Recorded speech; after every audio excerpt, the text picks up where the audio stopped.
Salutations, everybody. I'm Alexandro, the Decisive, and I know I've been on hiatus for a long time, but the Owl House finale, it crushed me, but I'm back now, I swear, and I will be more active despite having a lot of schoolwork and other things. I'll do my best.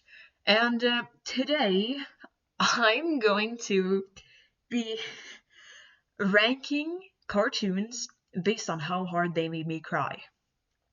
So, I have a few over here. Now, this is not only cartoons, it's also just cartoons, web series, and animated movies, but all in all, they're kind of like what you'd call gay cartoons. As you can see, I made a tier list, cartoons for mentally ill people. That I feel like that's a description that fits perfectly.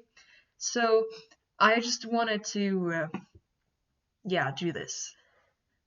So to start off, Adventure Time. Now, actually, I have watched Adventure Time, but not like chronologically. I watched it on TV, and I actually have no idea how it ends.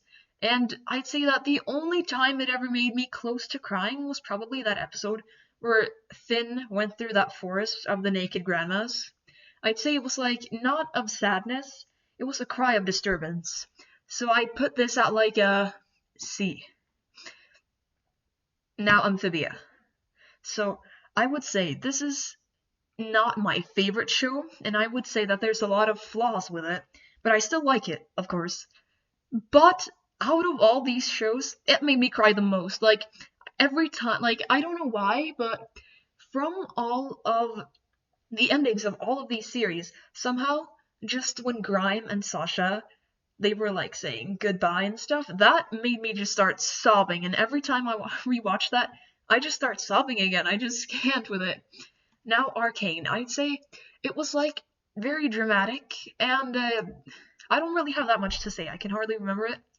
Therefore, I put it at I'd say a C. Now, Bluey, I have not watched this entirely, but you you guys know that one part that was trending on TikTok. That was like, sometimes good people have to leave you, blah blah blah, all about that. That made me cry. And Bob's Burgers, I think this is pretty obvious. I mean, it's funny, but I've never cried from it. The same with Disenchantment. I haven't watched it entirely, but it was kind of like they're in the same category, like adult animation with not that much to it. I mean, yeah. Epithet Erased. I actually really like this one, and it made me kind of emotional, but I don't think that I cried. Also, if you don't know what Epithet Erased is, which I kind of account for since it's not very popular. It's basically a show about people who have superpowers called epithets, and the funny part is that the main character has her epithet, which is just dumb. And you might be wondering, what's that supposed to mean? Well, you'll figure it out. Watch it. It's on YouTube. Now, Final Space.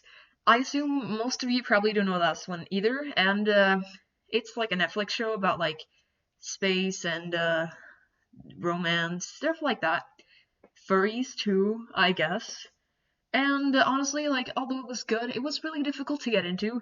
And although I do recommend it, I feel like it's not for everyone. It got me emotional, but I never cried. Then again, I haven't watched it entirely, I am pretty sure. I honestly forgot. Okay, now Fiona and Cake.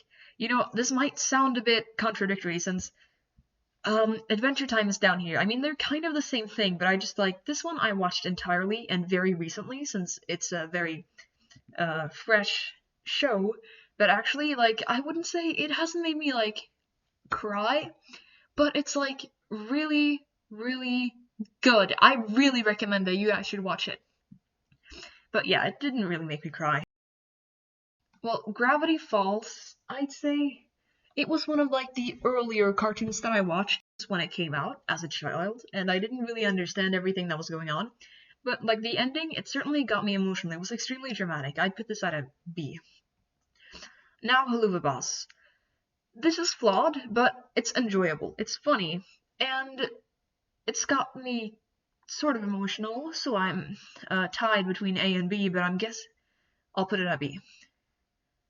Okay, now Inside Job. This is a different story because it wasn't the series that made me cry. I mean, kind of almost. It was pretty sad, but it was like the cancellation of the show made me cry more than the actual contents of the show. So I'm going to put this at an. Okay, now Mitchells versus the Machines. Just no. Murder Drones. It's good, but not great. It goes here. Now Nimona. I'd say this goes here. It was like I really enjoyed it, and yeah, it was wonderful, but most movies don't evoke that much emotion inside me, so yeah. Over the Garden Wall. Now, this is a masterpiece. I really enjoy it. If you haven't watched it, please do. It's so wonderful. Even the creator of Gravity Falls and The Owl House, they fucking love this show, and I understand it because it's fucking wonderful. And now it did not make me cry, but it made me more like fascinated. Rick and Morty. No. Now, Star Wars is the Force of Evil. This has never made me feel anything except cringe. Like, I'm sorry. I have watched it, a little bit of it, like, not chronologically as I watched it as a kid on television, but I just couldn't get into it. Now, Steven Universe. This goes straight over here. When I watched the finale, I cried for like 20 minutes. I mean, that Steven Universe Future, at least, but I put those in one category.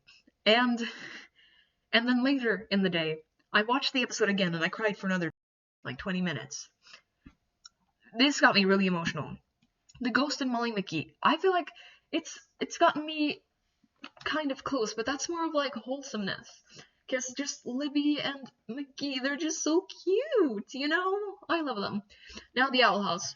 You might be surprised. I mean, the finale. Now, watching and dreaming made a difference. So I'd say, like, it didn't make me cry, but it made me, like, almost cry. Yeah, but I still love it. It's my favorite out of all of these. And now, most of you probably aren't familiar with this. It's called Welcome to Hell. I don't know if you can see the text, but it's basically about, I don't even know if I can say these words, but yeah, a kid kills his family, kills himself, and then he gets a job as a ghost to make another guy kill himself. It's like a short, but it's still a cartoon, and I really enjoy it. It hasn't made me cry though, but it's more like a nostalgic feeling that gets me emotional. So I'll put it here. So then now, this is my final ranking for cartoons ranked based on how hard they made me cry. Thank you for watching.